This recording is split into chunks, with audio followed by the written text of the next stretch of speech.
Whether on the field, on the court, or on the balance beam, there's more to winning than the final score. Hi, I'm Patrick Manning of Black Desert Resort. We recognize the effort it takes to succeed. That's why we are proud to partner with the Utah Checkdown, the podcast that tells you the story before the game, then gives you a recap of what happened when it's all over. The grit, the glory, and the disappointments. Join us for stories of Utah's finest athletes and coaches. Thanks for listening.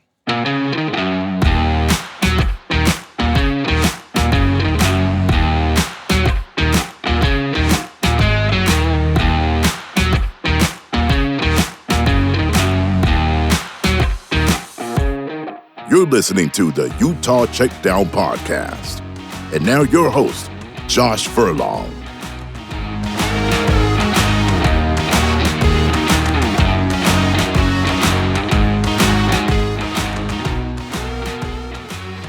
Welcome back to another edition of the Utah Checkdown Podcast. I am Josh Furlong. Happy to be back with you once again on this crazy week. It just doesn't end, right? After that BYU-Utah game, I just feel like it's been one thing after another. So sometimes you just need a deep breath. And that's how I feel this week. It's just been pretty chaotic. So we'll get into a lot of that. But first, let me tell you about our partners, Black Desert Resort. Black Desert Resort isn't just your home, it's an endless retreat where life is played your way. From intimate studios to spacious 4-bedroom suites, the raw beauty of southern Utah is your new backyard. Discover its championship golf course, exquisite dining, and world-class outdoor adventures, all yours to conquer. This is luxury your way. Learn more about owning a luxury residence at blackdesertresort.com. Come play, come stay. Alrighty then. Before we get started, I wanted to give an update. Maybe you've seen it on Twitter. I'm putting it out there that I'm also going to be doing Blue Sky as well. It's a new social media app that's been around, and Twitter's where I'm going to live still. I'm still going to post all of my stuff there. So if you do interact and follow me there, that's where I'm going to still do a majority of my stuff. However, I've noticed that there's been a large contingent of people, maybe not quite a ton yet, but a large contingent moving over to Blue Sky, and so I am also going to be on there. It'll probably be pretty similar stuff, just to kind of make it easy on myself. But if you do have a Blue Sky account and you want to follow me there and you don't want to follow on Twitter, my username is pretty easy. It's just going to be JFur, so JFUR. You can find it up that way, and I'll try to update as much as I can there as well as on Twitter, and try to give just people, new places to kind of get the content. This isn't a political thing. I know some people take this as me leaving Twitter because I hate Donald Trump or Elon Musk. That's none of this stuff. I'm not going to get into the politics stuff. I used to be a political writer for years, and honestly, I'm disenfranchised with politics in general. So I'm not making a political statement. It's more just I'm trying to give Utah fans who want a different place than Twitter another option where they can go. So if you are on Blue Sky, you can follow me there, and look forward to interacting with you there as well as on Twitter. That's just where I'm going to be. So with that, let's recap what's kind of happened since we last talked on Monday. And on Monday, obviously there was a lot of fallout from the BYU game and the holding penalty and Mark Harlan and what he said. But since then, there's been a lot more stuff with the team. So we're gonna kind of get into that because there has been quite a bit. And so we're no better place to start than with Brandon Rose. Obviously gets his first start last Saturday against BYU. Looks really good in that first half, right? I mean, I think they schemed to his skill set. They didn't try to get him to do too much. He didn't have to throw a ton. And when he did throw, they were good passes that, he was able to convert on. And all around, it was just a all around good show from him, and his ability to be able to do what he needed to do. Second half was another story. And for me, I said it in the last podcast, and I felt like Utah just changed. They became much more conservative. They weren't attacking it as well. You could see a noticeable difference with Brandon. He didn't seem as confident out there, and we have since learned why. So Brandon Rose in the game, was injured. There was a play, and I'm still trying to get the details of it, although I'll give you an update on that. But the details were that he was injured in the game and suffered a torn Liz Frank ligament. So this is in the ankle, essentially, and it's really painful. It's an injury that is not one that you can just easily play on. Apparently, this was done in the first half, and they ended up playing him in the second half, and that's why there was a difference. He is lost for the season. I can't remember if I just said that, but he is lost for the season. That's the third quarterback that Utah has lost this season, obviously with Cam Rising. Now you have Brandon Rose and Sam Heward. We didn't get to see Sam at all this year, but Utah is now into the depths of their quarterback room, and I'll chat about that in just a sec. But Brandon Rose's mom today on Twitter gave a little update, and I'll read it. It says, "Prayers for Brandon, please. Brandon will be having surgery today in Saturday night's game in the second quarter. Just before halftime, he tore his Liz Frank ligament. They gave him heavy pain meds and a still-plated insole so he could continue playing. The doctor couldn't believe he was really even able to walk. This is extremely painful, and your foot is totally unstable. Fortunately, with surgery, he will make a full recovery and come back stronger than ever." There's a lot in there, right? And I was told that it was more at the later part of the game. I guess, it was in the second quarter, which makes a lot of sense on why things look different, right? Like before, he looked pretty decisive on how he wanted to run. Yeah, he was composed in the pocket still, but he looked like he could run. He looked like he was good. He looked like a complete quarterback there in the system that Mike Bajakian had called. And then in the second half, it was like a shell of itself, right? There wasn't the same dynamic play calling as well as play. You didn't see them pushing the tempo a little bit. Maybe that makes sense a little bit why they decided not to go for it on fourth down inside BYU's territory. But the reality is you have a guy that has suffered an extremely painful injury. And, I don't know that they knew to the full extent that it was this, right? They just knew that his ankle was messed up. And so it's easy to play Monday morning quarterback and say, oh, well, why did they play him in the second half? Usually you don't have a full understanding of what the injury is until later in the game or later after you've done x-rays or different things that way. And so by all accounts, there didn't seem to be anything where they knew this was the Liz Frank and they kept him playing. Now, if they did, that changes the tone of this. But that becomes a challenge. I don't know the conversations that they had with Brandon versus, the coaching staff, if they wanted him to play, if he wanted to play. Obviously, he wants to play because this is his opportunity. But I don't know that breakdown, right? I don't know that anybody will know that breakdown on whether he decided to play or whether it was the coaching staff that wanted him to. I would have to say it probably heavily leaned on what Brandon wanted to do, just simply because of pain tolerance and different things that way. If he wanted to play, the coaching staff isn't necessarily going to take him out. Now, with that said, if you do know that your quarterback is injured and it's pretty severe where he can't really walk much, and don't get me wrong, adrenaline is a crazy drug mixed with the other drugs that they take, probably Toradol. That's a common drug or pain medication that a lot of athletes take. NFL players take it all the time. So it's not like it's this crazy thing that people are taking to kind of skirt the rules, so to speak.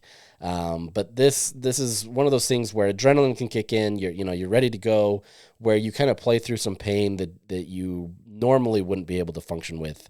But I would have to imagine that Brandon wanted to be out there, and the coaching staff is going to say, go as long as you can. But this begs the question, should they have switched out to Isaac Wilson? And in retrospect, it obviously looks like that should have been the case, right? It should have been the situation where he said, this is not an injury that he can play with. I don't want to say what's worse that can happen, but, it's tough to know, right? You've game planned the entire week and probably most of the bye week as well for Brandon Rose So to throw in another quarterback who hasn't really been a part of that game plan, at least to the extent of getting the starter minutes, that's tough, right? And you're expecting Isaac Wilson once again as a true freshman to come in and kind of save the show. So I understand the hesitancy to want to switch that up. I don't know if there were conversations that were had later that kind of will explain that on whether they wanted to decide that. Quite honestly, we didn't know this information to that level until, this morning on when it was. We knew that it was a Liz Frank. We knew that, he was out, all that kind of stuff. And I'd talked to people that had given me that information, but I did not know to the extent of this. And so it's tough, right? You've now lost your third quarterback. Once again, this is going to turn to the conversation about Utah's strength and conditioning staff. And, I feel like people just want to point a finger.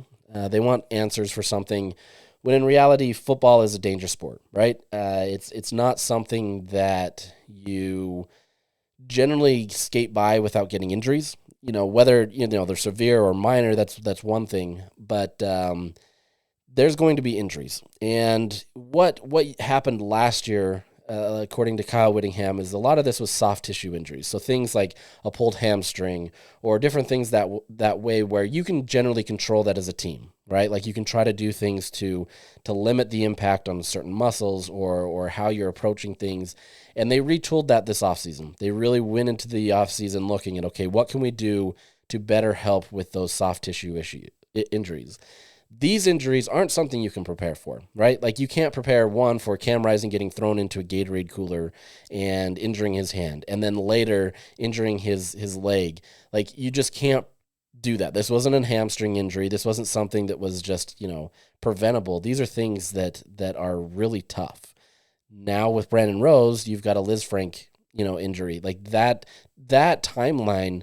My son goes to physical therapy, and he's a pitcher, and he's been going through some physical therapy. And I was talking to the therapist yesterday, and he said, this is generally an 8 to 12 month recovery time, and that varies, right? Like it's based on the individual and everything. But this is not a short term injury, right? Or at least the recovery isn't that way. So now you're looking at him potentially either into the season next year, or you're maybe back by the beginning of the new year, but it's not going to be an easy thing. And now what does Utah do, right? I think many believe that Isaac still has that shot, that opportunity to be that starting caliber quarterback, but now you're limiting yourself, right? You've got different quarterbacks that are out because of injury. You saw what that did to Cam Rising. You saw, his wasn't a Liz Frank, but you can see what injuries like that can do where you're not always 100%. This is going to be an offseason where I guarantee you Utah's going to look to the transfer portal. They're going to try to bring in a veteran guy, regardless of if both of these guys come back.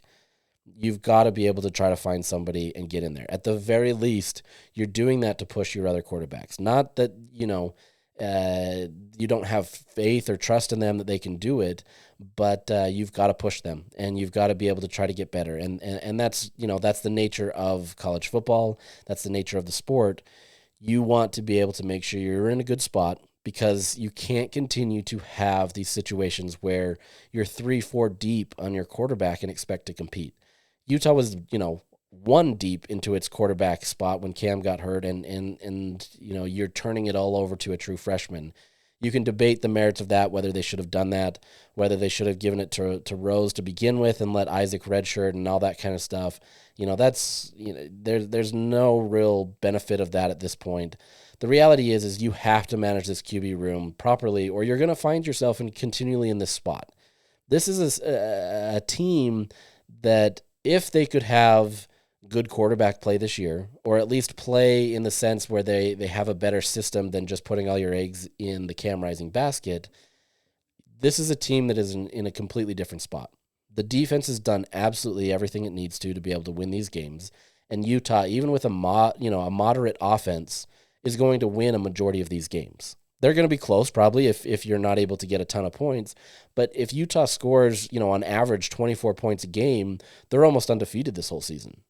And that's the crazy thing is, right? Like, so you're not even needing some, Heisman caliber type, Dylan Gabriel type quarterback or Cam Ward quarterback. It'd be nice to have that, but you don't need that with this team. You've got a defense that can do what it needs to, but you've got to be able to have consistent play. And all of this isn't fair to any of the quarterbacks, right? Isaac, as I've mentioned several times, he's a true freshman and got thrown into the mix. That's incredibly difficult for anybody to do that. Even Dylan Raiola, as I mentioned in a previous podcast, is struggling. Their team isn't doing what they need him to do. Even with Brandon Rose, you've never given him any reps. And the only true reps outside of that Houston game, I'm not even really going to count that, is you're throwing him into the mix of a heated rival, and you're doing that in a way where there's a ton of pressure on his shoulders. And for the most part, he lived up to it, right? But there's just not been a lot of experience. And so if you don't have that experience, you're left. You had Cam Rising, and then you had no experience left. You brought in Sam Heward, yes, but at the same time, he was a late arrival, and that really didn't help the room, at least in the sense of the offense that Andy Ludwig had, right? And so you're now for 2 straight years with mismanaged QB depth, and that's absolutely hurt this team. And so in this offseason, whatever comes of this, right? Like I know there's a lot of people talking about Kyle Whittingham being done and then turning over to Morgan Scalley. Whatever happens, there's still going to be a question about an offensive coordinator, right? Whoever is the head coach. But regardless of that, you've got to have an offensive coordinator that's going to help in the transfer portal era. You have to find a way to not be so conservative. You have to find a way to be able to make sure that you're set up for success because there's going to be injuries. There's going to be guys that no matter who your starter is, there's a high probability that guy is going to be injured. You might not, right? There's quarterbacks out there that play the entire year. Some are just built differently. Some have been able to protect themselves differently. Some just have dumb luck. Isaac Wilson, I would say, or Cam Rising has the dumb luck in the injury front, right? It just, no matter how many times he plays, he plays a physical style of ball, but at the same time, some of them have been really fluky. And that's just unfortunate luck. So you've got to go in, and out of anything that's going to happen this offseason is you have to get a right QB. And that's not to say that Brandon or Isaac can't be that guy, but you still have to get more. You're going to get Wyatt Becker in this upcoming class. But once again, inexperience, young kid. You're not going to turn the entire franchise over to, not franchise, school. This isn't professionals. You're not going to turn it over to a freshman quarterback again. So you've got to find a way to be able to get a veteran name in that room. And that's going to be tough, but you don't have, they can go to this and say, look, we're wide open. If you want to come in and compete, and Utah's never going to guarantee play. They're never going to say, if you come in, you're going to be our starter. But you can kind of hedge that a little bit by saying, here's the protection that we've had. If you come in, XYZ, you can come in and do this and kind of put 2 and 2 together, right? He still has to compete. He's still got to be able to be the guy. And you would hope that if you're bringing in a guy, that would be the case. But that's where they have to go this year.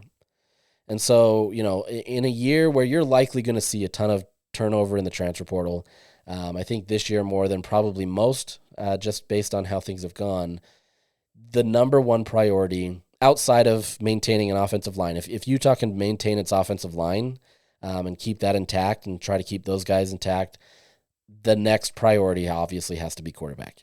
And they have to go hard, right? A lot of your NIL dollars, although that's going to change a little bit with the settlement and paying players and all that, I'm curious to see how that wrinkle will all unfold. But whatever you can do to kind of get a competitive advantage, quarterback has to be it. And that's going to be it for a majority of programs throughout the country. So this isn't something that like, oh, Utah needs a quarterback, everybody, fall down and let them have it. This is going to be a very competitive environment, and Utah is going to have to be very nimble in how they approach this. But at the same time, you also have to maintain those relationships with the guys in the room, unless you completely don't trust them, right? Like if the coaching staff, whoever it is, doesn't believe in Brandon or Isaac or any of these other guys, then yeah, let them go, right? And that's the unfortunate part of sports. You build a relationship with them from seeing them on the field or you've watched them all this time. But at the same time, both the player and the program have to do what's best for themselves. And so you're going to have a lot of those conversations, right? You're going to have this, there's no guarantee that you're the starter, but, if you stay, this is a competition, all that kind of stuff. You still have to re-recruit your own roster, but it just depends on what they feel. And that you hope, if you do want them, that those players want the same. And it should be that way, right? Like if you're in a job and you don't feel wanted, why should you have to stay, right? You shouldn't have to feel stuck. And that's the same thing in college football. It's the same thing in the NFL. A lot of people will complain because players want to be traded. Why would you want to stay with a team that you don't feel loved or that you don't feel like you mesh very well? And so I know people get, all frustrated with the transfer portal, but the reality is this is great for both parties. It's chaotic and there needs to be things to kind of help it a little bit. But this is a great opportunity for players to be able to move. It's a great opportunity for coaches to be able to kind of fix their staffs. And so we'll see where this is at. Until we know if Kyle Whittingham's coming back or if Morgan Scalley's, taking over, that can leave a lot of change because you may have players that were there for Kyle Whittingham. I know there were players there for Andy Ludwig, and so that changes some dynamic as well. If Mike Bajakian stays on as an offensive coordinator, does that change? Or do you want to look for somebody else that fits, the skill sets of the players that you have? That there's going to be a lot of conversations about this football team in the offseason. So it'll start with quarterback. Like I said, it's now down to Isaac Wilson and Luke Batari. Isaac will be your starting quarterback again. They're gonna try to rely on him to be that starting quarterback for the last 3 games of the season. You have to go into this scheming towards his skill set, right? I've mentioned this many times. You can't expect Isaac to just suddenly change to be like what you want him to be. Now, there's some of that, right? Like players have to develop in a new system, but at the same time, you've got to be able to help him feel comfortable. We're going to leave it at that. I'm not going to get too in the weeds on this one. But outside of that, if Isaac is hurt or, maybe he just really isn't playing well, your only option is Luke Batari at this point. And we saw Luke Batari last year against Colorado. He got the win against Colorado. Granted, that was a very diluted, watered-down game. Both teams were kind of limping to the finish. Shadir Sanders didn't play. Travis Hunter did play, but it's different. So you've got 2 quarterbacks. I don't think Utah is in a position where they're worried about who QB6 is because at that point, just give it to Mekhi Bernard and let him run. It's getting to the point where there's so many people that have left that it's difficult. So we'll see what happens. Hopefully for your sanity as a Utah football fan, that they scheme well for Isaac Wilson, that he lives up for that moment in these last 3 weeks, maybe puts a better taste in your mouth if you've been off of the Isaac Wilson train. I know it's kind of a split divide with that, but regardless, you have to hope that he provides the spark to be able to be competitive. That doesn't mean that Utah's going to win any of these games or some of these games, but if you can see real progress and you can see this offense moving under Wilson, that's going to give you optimism. Now, outside of that, earlier this week, Micah Pittman, he left the team. He actually left the team before the BYU game, and I believe I mentioned that on the podcast last time. He went out and gave an update, and, he was injured, and he had some problems with taking Toradol where it actually messed him up a ton, and so he decided to walk away. There's other nuances to that, but at the end of the day, he walked away from the team. I'm not going to dwell on it. He's not on the team anymore, but you lose him. Also this week, you had Jalen Glover, running back at Utah. He says his intention is to enter the transfer portal on December 8th. So he's basically left the team, and he's going to await the transfer portal. So he's going to be the first of what likely will be an exodus at Utah. Exodus can be a good thing, and it can be a bad thing, right? This is an opportunity to really get guys that are committed to Utah. I'm not using this as an example as they weren't committed to Utah, but I'm just saying, in general, this is an opportunity for players that are really committed to Utah. They want to be a part of the system. And, hopefully between the coaching staff and the players, there's a good unity that goes well. Jalen Glover is trying to find his opportunity. Obviously, he wasn't getting a lot of play this year. Unfortunately, he has done well, and you started seeing progress in the previous 2 years. But unfortunately, for him, it didn't work out. Whether that was Utah not putting him in the right position or him not really living up to what Utah wanted for him, kind of one and the same. I think they both were kind of just, it's better to split ways just because both parties weren't happy. So what that leaves is you obviously have Mekhi Bernard. See, now I switched it with Micah Pittman Mekhi Bernard. Obviously is your lead workhorse guy. He's been effective this year. He's been dominant. He's done a really good job and has really helped this offense go when they need something. But I've always, we've seen him injured a few times and taken out of the game. Looks like he's getting in concussion protocol and then comes back in. He continues to find a way to get on the field, but outside of that, you do have Mike Mitchell, you do have Dijon Stanley, but we really haven't seen either one of them in the last few weeks. And so it becomes a challenge as to what type of production you can get. I have to imagine there's, you've got to mix some of these guys in, but at the same time, I think Mekhi Bernard is still the guy that they're going to try to rely on. So you've got that. Like I said, it's going to be an interesting offseason. We're still a few weeks away from that, and we'll document all that stuff. But that's kind of the nature of this business. You're going to see guys come in. You're going to see guys leave. You just have to hope that Utah can build to the right way to be able to set themselves up for the 2025 season. So you got that. Kind of a little off side note on this. I want to kind of update you on some basketball stuff, and we'll transition to some basketball stuff as this football season wraps up here soon. But just as an update, men's basketball got a win over Queens on earlier in this week. They won 96-65. Gabe Madsen only had 4 points at halftime, really couldn't find his shot, but then exploded in the second half, finished with a 24-point game, 5 3-pointers, 3 rebounds, 3 assists. It's the third straight game, every game this season essentially, that he has led the team in scoring. Just really has found his rhythm. He's done a really good job of being able to help this offense go. But this is a team that has been really great at kind of moving the ball around, finding shots behind the arc. Mike Sharavjamps, Mongolian Mike is what he's called. He looked like he was going to lead the team in scoring, just had a great day all around. He had 19 points, 7 rebounds, 5 assists. I mean, he's the guy that, he's got those patented no-look passes. He can split defenders and then get to the rim. He's got tremendous length that he can be a great asset on the defensive side of the ball where, his wingspan is tough and then he can go up and get the blocks.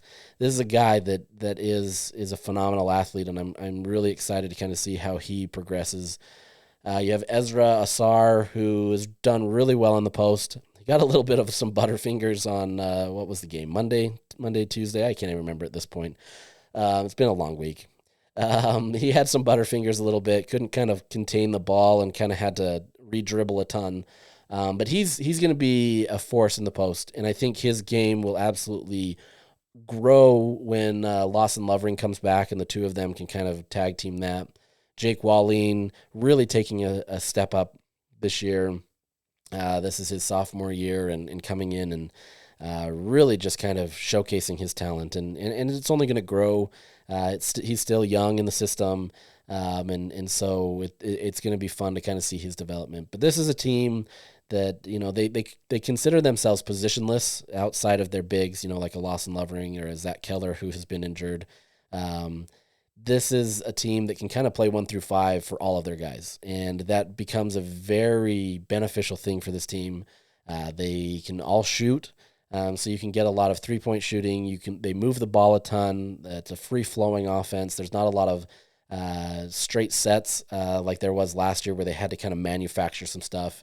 This is a team that has potential, but it's going to only get more challenging, right? And it's going to get more challenging starting next week, Sunday, when they play Mississippi State. This is a team that's, just outside the AP Top 25. They're receiving votes right now. Really solid team. This will be a good test for Utah. Utah has been playing a lot of these quad 4 games, and it's now time to kind of step that up, get that quad 1 opportunity, and see what they're made of. They're expected to get Lawson Lovering back. That's not a guarantee, but that's kind of it.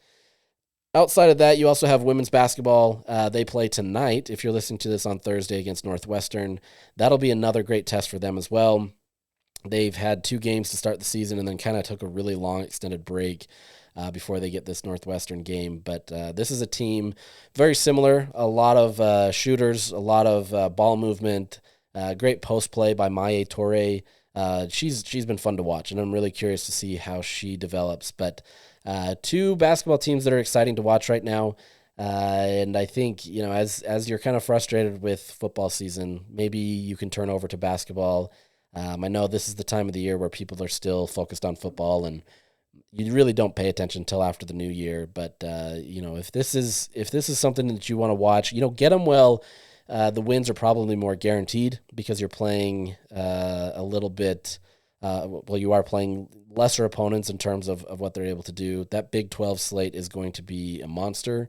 But if these 2 teams can develop the right habits in the non-conference season, that bodes well. The men's side especially, they've got nowhere to go but up, right? Everybody's expecting them to be last. The way they're playing, I think that translates into the Big 12, maybe not to that same level, right? These are some phenomenal teams, but I think you win some games that maybe you're not expected to, and maybe finish, 10th in the league, 9th in the league. I think if Utah could honestly finish 8th in the league, that's a massive, massive win. But if you can get to anywhere from 12 to 10 or something around there, I think that's a great situation for Utah. It shows progress. It shows what Craig Smith's trying to do, and so we'll see what happens. So also yesterday was the non-football early signing day, so each of your teams signed some new players. Men's basketball got Alvin Jackson III. He's the younger brother of Frank Jackson, who played at Duke and now Charlotte Hornets. Pretty solid guard that should do well for them. The women's basketball team, they picked up 3 players. They did get the highest ranked signee in Lynn Roberts' era in Leona. They call her L.A. Sneed. She's a 5-star from Texas, point guard, ranked the 27th best player in the country according to ESPN's Top 100. She's going to be electric, and that was a big pickup for Utah. She committed about a month or 2 ago, probably about 2 months ago now, if I remember right. But she officially signed with Utah. You then get Avery Hjelmstead, 4-star wing/guard. She's 49th in the top 100. She comes from Oklahoma, another great asset. And then you get Ella Todd from Illinois. She's another wing guard. She also played flag football in high school, so kind of a fun, physical person. But they've really improved. Lynn Roberts obviously has that program humming, and they continue to get better. And then in gymnastics, I'm not going to focus on any of the other sports because these are the main sports that I cover, at least on a more full-time basis. They get Bailey Stroud, who's a 5-star athlete. She can compete in the all-around. Just another one of those Red Rocks gymnasts that is going to be a great asset for them. They're loaded in talent, and it's just continually being built by these 5-star talents. You then get Sage Curtis, who is a local girl, Riverton, Utah. Her specialties are on vault. She comes in with a 10-0 start value. She's been really good at beam. She's won at the highest levels on vault, and so she'll be great. And then you also get Nora Christian from Washington. Her specialties are bars and floor. And so you're just once again continually adding to an already deep lineup for the Red Rocks, which they will kind of open their season with a preview in about a month from now.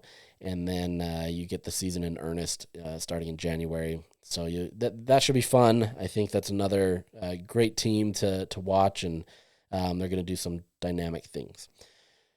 All right, so that's the point where we're going to transition to Colorado, right? So you have a game on Saturday, completely different, body clock type game, where you go from 8:00 games on most of these weeks, or at least late games, to now suddenly a 10 a.m. game. This is the big noon kickoff for Colorado.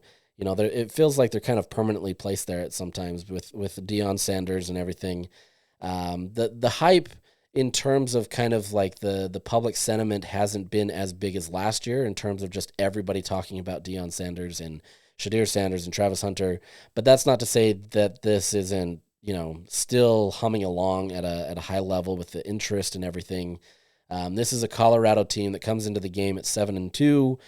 Their only losses are to Nebraska and Kansas State. So 2 good teams. Kansas State probably is a better team right now than Nebraska is, but 2 solid teams that that are, doing well this season, and Colorado lost to them pretty competitive. Well, outside of Nebraska, that was an early season game. They lost 28-10, but that competitive game against Kansas State, they lost by 3. So really solid team. I think you're starting to see a team that's coming together where the transfer portal on the second season has absolutely hit.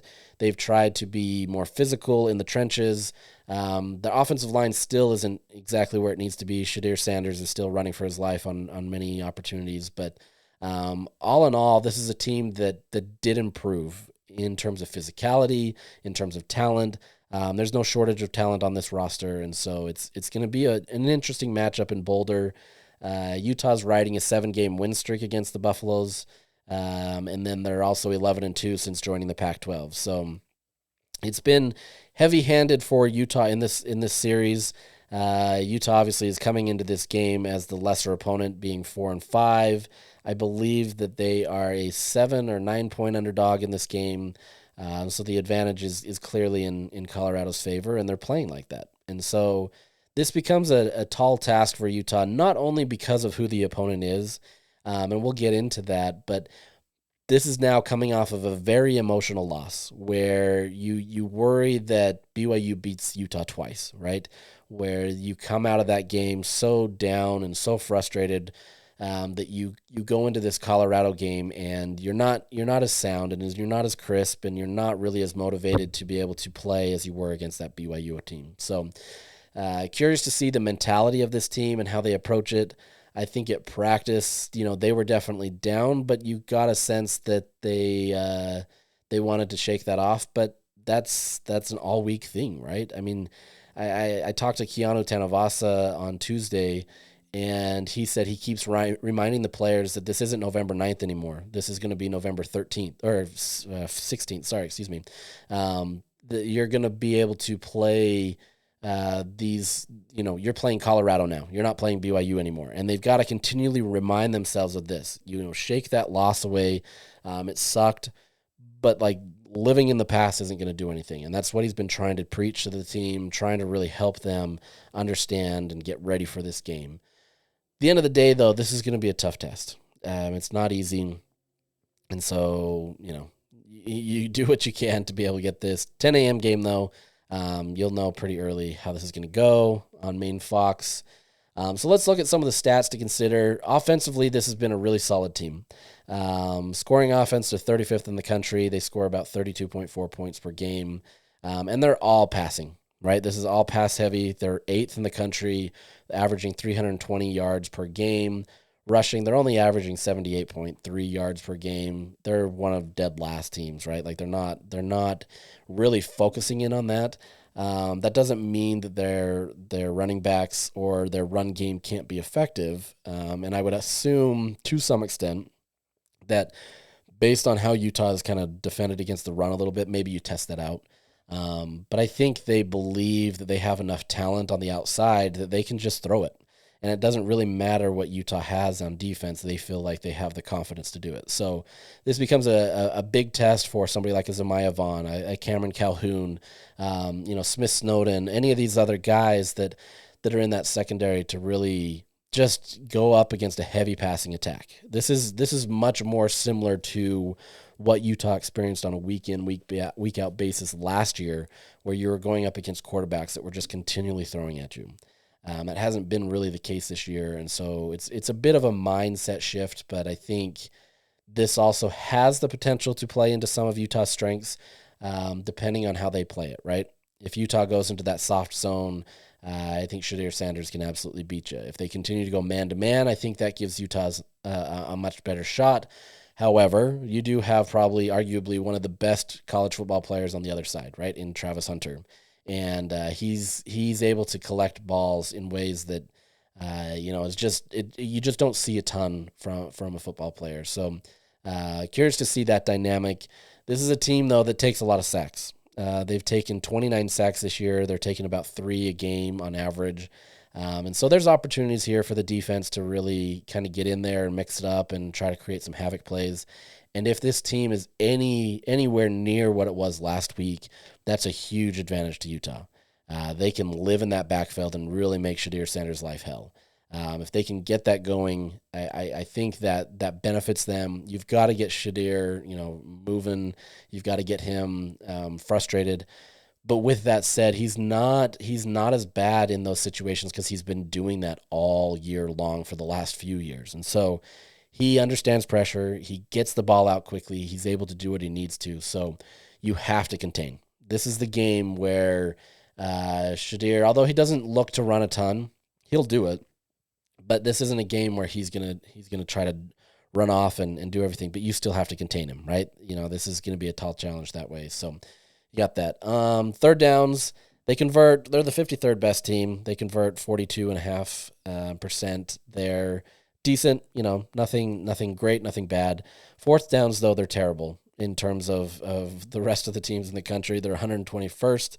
They're only converting 40% of fourth downs. So the key here really is to get, Shadir, out of these third down situations, get them into those fourth and long situations again, because they'll probably not go for it. And if they do, you've generally got a better opportunity to kind of stop them.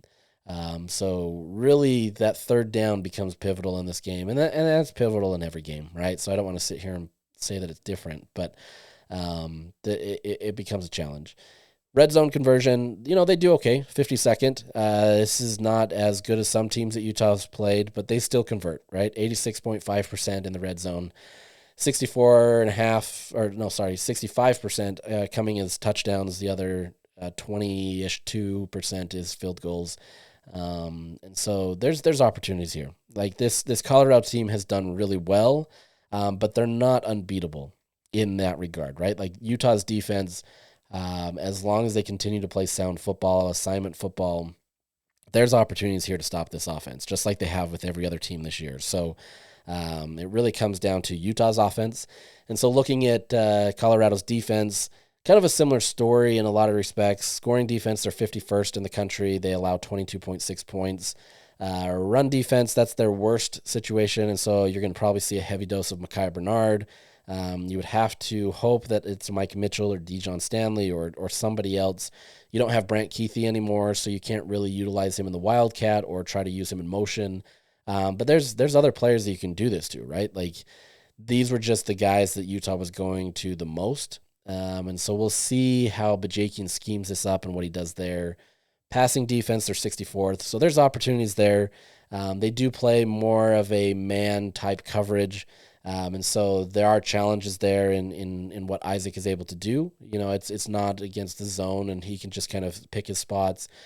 He's going to have to win some battles in that man-on-man defense. So you got that. Total defense, they're 68th in the country. This is a massive improvement, though. I mean, last year they were 130th in the country, so almost dead last. They just were not a good defense. And you had an offense that could put up points, just a defense that couldn't hold anybody. Deion Sanders has done a great job of being able to, fix that. Yeah, they went into the transfer portal and almost turned over their entire unit, brought in a bunch of guys with experience, in all facets of the game. Linebackers, they've done really well. Defensive line, they've done really well, and it's been much improved. So 68th may not seem all that much compared to some of the defenses that Utah's have played, especially BYU last week. But this is still a defense that is much better than what you saw a year ago. Third down defense, they allow they're the 51st best team in the country at this. They allow teams to convert at 36.4%. Fourth down defense, 85th. They allow 58.3. So there's opportunities here for third and fourth down if they're in the right situation. But on the same vein, red zone conversion. They've done really well on defense. They're 11th. They've only allowed 70.6% of all tries score, and 53% of those have been touchdowns. So this is a Utah team that fits right around that number of being able to get in the red zone and get there. So who wins that battle, right? Is it the defense, or is this going to be Utah that's can manufacture some offense and get some scores in the red zone? That's going to be an interesting battle. Partly, a lot of that is because of Travis Hunter, right? I mean, he's one player, and you can say you can avoid him, but he's got ability to be able to just flip the defense and and really make it so that it works. Now, it's obviously not just him. He's 1/11th of the team, but he is a big asset where you've got to be on your game to be able to go up against him, because if there's a ball anywhere near him, he's likely going to pick it off or at least make a play on it. So tough challenge. That'll be something that I think Utah is going to do a ton to try to get that run game developing more, just so that you can not have those opportunities where you put it into his hands. And so we'll see what that game plan is. Looking at Colorado, a lot of these names. Shadir Sanders is the guy that everybody's focusing in on, at least in terms of quarterback play, right? Obviously, Deion's son, he's thrown for 2,800 yards, almost 2,900 yards this year, 24 touchdowns, 6 interceptions, completing it at a 73% completion rate. That's great numbers. I mean, he's doing a phenomenal job on offense, and there's reasons why he's going to be near the top of that board on the first round of the NFL draft.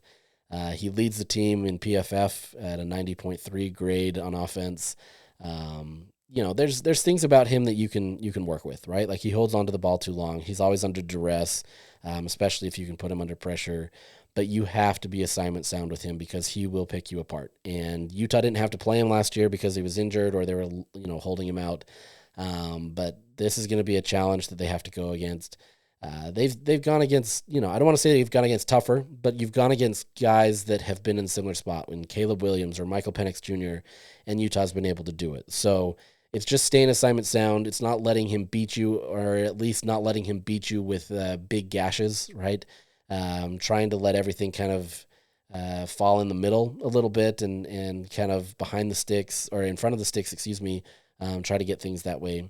You also have Travis Hunter, as I've mentioned, two-sport athlete, or two-way athlete, not two-sport athlete. He could be a two. Have you seen him play basketball? He's actually pretty good. On offense, he's caught for 856 yards, 9 touchdowns. He's averaging about 12.5 yards per catch. He's the second highest producer on offense in terms of his grade. He's been really solid there. And then on defense, his stats aren't going to necessarily jump off the page, but that's because he's not being targeted. There's 21 tackles, 1 TFL, 7 pass breakups, 1 forced fumble, 2 interceptions. The reality is he influences this defense a ton, where you have to look away from him, you have to account for him, or you're in trouble. And so there's opportunities there, but I would say probably not throw in his direction, and you'll probably be in a much better spot. But there's other guys. They have other receivers as well that have been pretty solid. You have LaJohntay Wester, Will Shepard, and Jimmy Horn. These guys have all done a great job. LaJohntay Wester has 583 yards and 8 touchdowns. He's been kind of their second leading. Well, he has been their second leading guy. He's been a great asset for them. But Will Shepard has really come on. He's deadly in the end zone. He's been able to find a lot of success there. So on the defensive side, they've got 2 great edge rushers in Arden Walker and BJ Green II. And 2 of their highest graded defenders. They're going to put a lot of pressure on that line. They're going to do what they can to be able to really speed up Isaac and try to make sure that he gets into situations that he doesn't feel comfortable. So this will be a tough test. I don't know that Utah wins this. I don't know that that's a surprise to anybody. But I think Utah has to play kind of on the same level as they did last week. They have to be able to get offense going. That's not a question. But I think you have to be able to develop Isaac Wilson and move him along in a way that allows him to feel comfortable, right? Utah can't just fully focus in on the run game. Mekhi Bernard will do a lot of the work, and there's opportunities with this Colorado defense where that can work. But you've got to be able to mix it up a little bit. You've got to be able to find ways to be able to make him feel comfortable and make him a part of the offense so that they can move the ball. If not, this is going to be another one of those terrible nights where the defense does its job, you hope that they do its job, and Utah just can't manufacture offense. So we'll see what happens. I don't know if there's really any story or a key to the game outside of something like that. But take it for what it's worth. Enjoy the team. Enjoy what's going on, even though it has been a rough season. These guys deserve your support, at least from what they say, right? Like, they feel it. They want to be supported, and whenever you're there and supporting them, it makes them, buy in a little bit more. These are guys that are putting in all their time and effort. Obviously, some of them are trying to get to the league. They're trying to do what they can. But at the same time, this is a team that is really, they're a solid team. They just haven't been able to figure it out on the offensive side of the ball and really put it together. So there's opportunities, but this will be a tough challenge. It doesn't get any easier because then you have Iowa State and then you have UCF and other road games. So we're coming down to the end of it. It's not been an easy season for anybody, but hopefully things kind of improve for Utah in that regard, that we start to see a little bit more offense. Maybe Isaac gets a little bit more comfort knowing that he is the only one.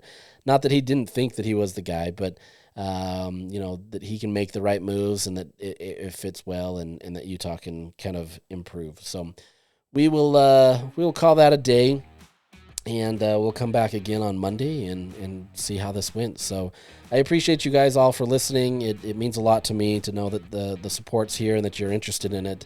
I do this for you. This isn't for me, honestly. In a lot of ways, not doing a podcast is easier. So, but I want to be able to give you guys the information that's not just in the written articles. I want to make sure that you're getting everything, and then I'm updating you on Utah football stuff that means something to you guys. So I appreciate you, and we will catch you again next week as we recap this game. Have a good one.